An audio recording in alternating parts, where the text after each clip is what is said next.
I'm here to talk about why eczema is not just a skin issue. And I know everyone hears this a lot, that it's more than just the skin, that it goes deeper, that it goes internal. And today I'm going to talk about what that really means and how some of these different areas are connected. Because here's the thing.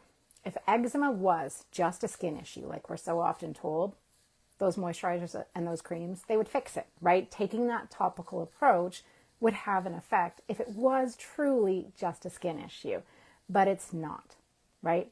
The skin is actually usually the last place that we see those problems show up, not the first place that it's starting. So we always have to back up and ask ourselves, well, where is that coming from, right? And this is why the medical model feels really incomplete, why it doesn't get those results that you hope, right?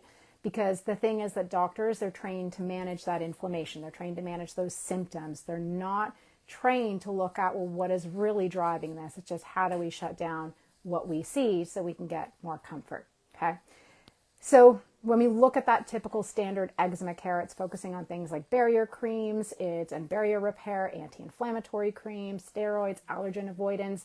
Again, a lot of the topical approach, but not really looking at, hey, what is actually driving this? Why is the body reacting this way? Why is the immune system dysregulated? Those things are all helpful because we do still have to address the piece of the skin because yes, it gets affected, but it's incomplete because it's not looking at the rest of that picture, and that's why it falls short. So management can be important, okay, but it's not the same as correction. It's not the same as looking at those deeper, beyond surface level issues, right? When we look at that management piece, it's just working on the surface level. And the truth is that eczema involves a whole host of other issues. You've heard me talk about this, things like gut permeability, immune hyperreactivity, detox overload, microbial imbalance, chronic inflammatory signaling, and these activated pathways. This is what it all involves, right? And even within each of those things, there can be a lot of different factors in each of those areas. And these are systemic patterns, right? They're happening through the whole body in many different systems and affecting many different areas of the body. And this is the thing, that all these systems are interconnected, right? They involve interconnected systems. So for example, the gut connected with the immune system, and the immune system with the skin, and the liver and detox organs with inflammation, and the nervous system with all of that immune signaling, right? All of these things work together in harmony in the body. And so when one is out of balance, the others are out of balance too, right? One system is stressed, the others have to compensate, or they're affected in some way. So I want to explain a little bit more about these different connections because they're really important to understand, because this is how we start to look at those deeper pieces, okay? So we're going to zoom out for a second because, as I've been talking about, eczema doesn't happen in isolation, okay? The skin doesn't wake up one day and decide, hey, I'm going to be rashy and itchy and inflamed and cause all these issues. It's responding to signals, and these things happen over a period of time. It's not just one trigger and boom, everything is there. Things are happening underneath that we don't necessarily see in the skin, but that are there, okay? So let's talk about the first system, which is the gut and the immune system, or the first two systems that are connected. And we know about 70% of your child's immune system lives in the gut, okay? And that means the gut trains the immune system. It teaches it what's safe and what it needs to react to, okay? So it's behavior. It teaches it what's dangerous. Like, what are those things that, yeah, we have to launch that response. So the gut helps the immune system respond appropriately. This is a really important thing that happens at a very young age, okay? As soon as baby is born, these types of responses, this programming and this interconnection is happening right away. It's how we set the immune system up for success or failure in some cases, okay? Now, what happens when there's an imbalance and dysfunction in the gut itself, right? If the gut barrier is irritated, if we have an imbalanced microbiome, we have things that either aren't there that should be there that are really important, or things that are there that shouldn't be there. If we have a lot of inflammation going on there, then that immune system doesn't get the right signals. It gets confusing signals, and it doesn't know what to do in that case, okay? So instead of a calm, appropriate response of, hey, this thing is bad, which it truly is, and then reacting, we get overreaction. Oh, I think I'm going to react to this thing, which it really shouldn't, okay? We get misidentification, right? It's attacking something good, like food, for example, that it should not attack. Remember, when a child is reacting to foods, that's not a normal response, even though, yes, it's common for these kiddos because we see these types of reactions there, but that's because of this immune dysregulation, okay? And they become hypersensitive, right? They're reacting to a lot of things. A lot of these kiddos have a lot of triggers for them, whether it be food or whether it be other things like in the environment or, wherever else those might be coming from. If that training ground for the immune system is unstable, if it doesn't have what it needs, then the immune system will become unstable itself, okay? So we really need to look at stabilizing all those pieces that help support and build that immune system. Now, connection number 2, let's talk about the immune system and the skin, okay? The immune system doesn't just live in the gut. It's through the whole body. It's extensive. It's a very complex system. And when it's overactivated, that's going to release things like inflammatory cytokines. It's going to release things like histamine. Many of you are familiar with this. This is the typical thing that drives allergic responses, but also other types of responses too. And it signals threat to the body. Like there is something going on here, and we need to launch a response to protect against that, okay? But again, what happens is sometimes these aren't a response that's appropriate. It shouldn't be happening at that time, and that's what happens when the body gets confused. And the skin is one of the body's largest immune organs. Why? Because it's protecting against that outside environment, right? So when immune signaling is chaotic and chronic, and we have all of this happening, this overreactivity, it's going to affect the skin. The skin becomes reactive. We have that barrier function weakened. We have inflammation surfaces, okay? So we have to see that there's this big effect in the skin when all of these things are happening internally. And we can often think of the skin like a billboard for immune dysregulation, okay? It's telling us what's happening with that immune system.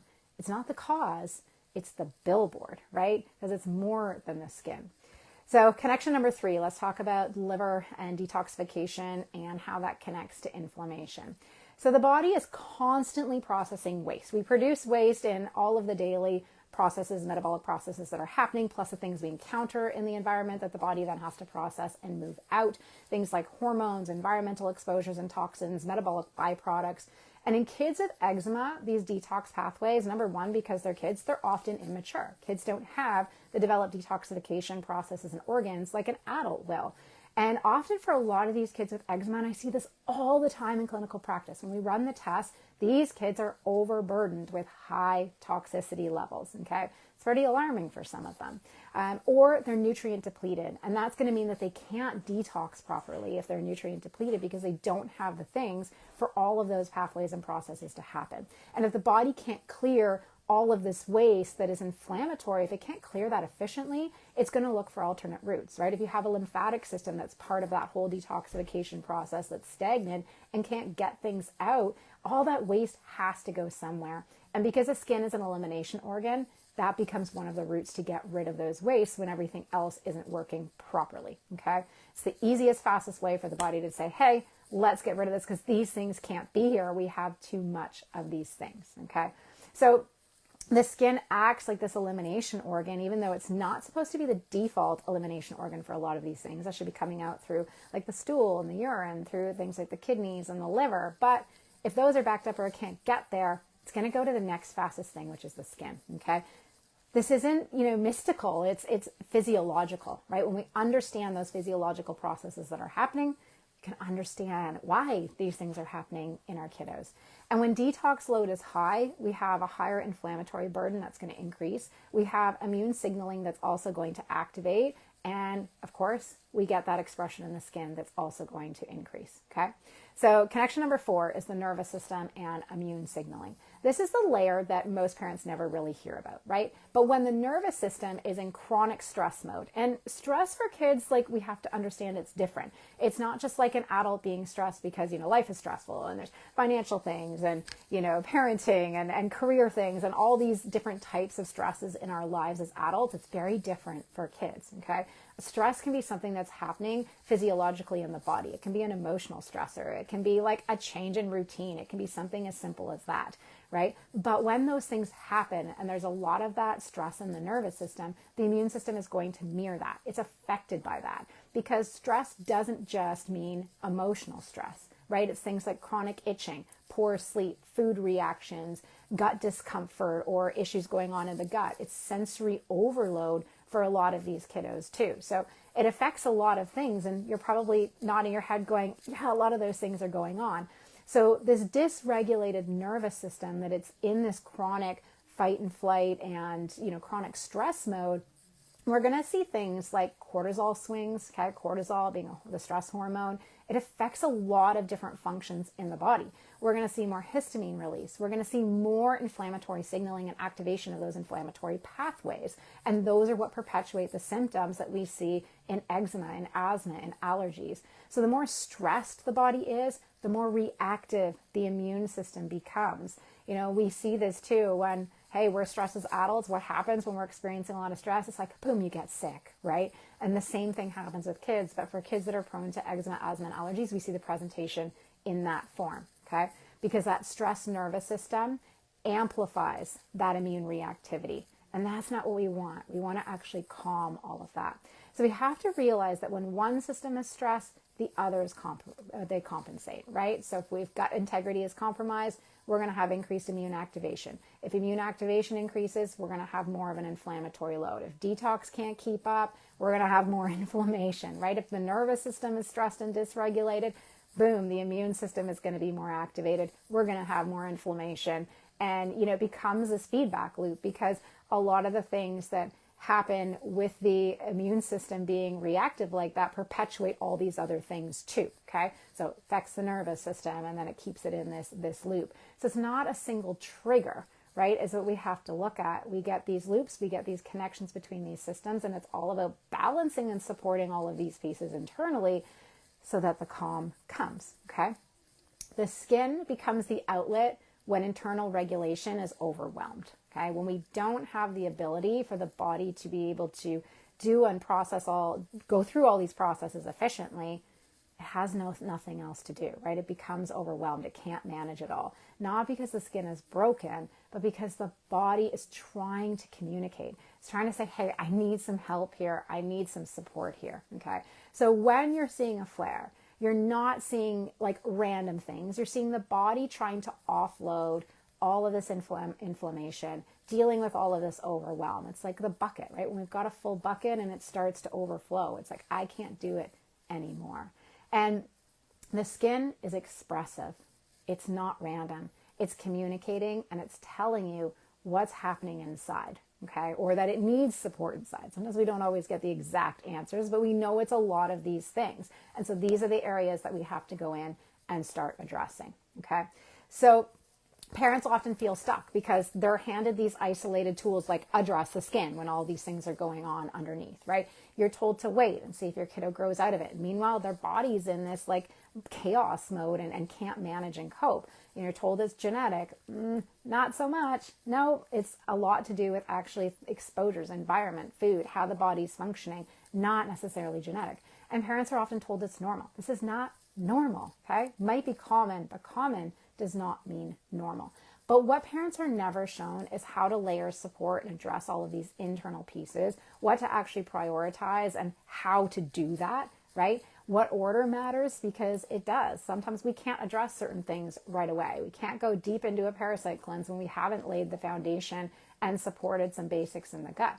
And when to shift from working on one piece to another, like how do we address these different layers and get those under control. And ultimately, they're not shown how to go deep enough, right? Everything is very, very surface level. So we have to remember that eczema is not a one variable problem. It's not like one thing that's affecting us. I talk about this all the time when we talk about root causes of eczema, right? It's multifactorial. So it can't be solved with just one variable solutions. Okay. We can't just address that skin. We can't even just look at that gut in many cases. We have to look at these other pieces too, because these are all affected. It's multi-layered, it's complex, and we have to be addressing all of these right pieces in order to get our kids that shift that we're really hoping for. So if you felt dismissed, if you felt like you were maybe overreacting, even though you know that you weren't, right? If you felt like something deeper was going on, you're probably right, because most of the time that is the case. And again, there's more going on than the skin. There's more available than just managing the skin and putting out the fires. Because that's the thing, when we go internal, we have a structured way to walk through this, and we start addressing and supporting things in the right way, then we don't have to put out those fires anymore, right? We get things that sustain. We get, clear skin that lasts.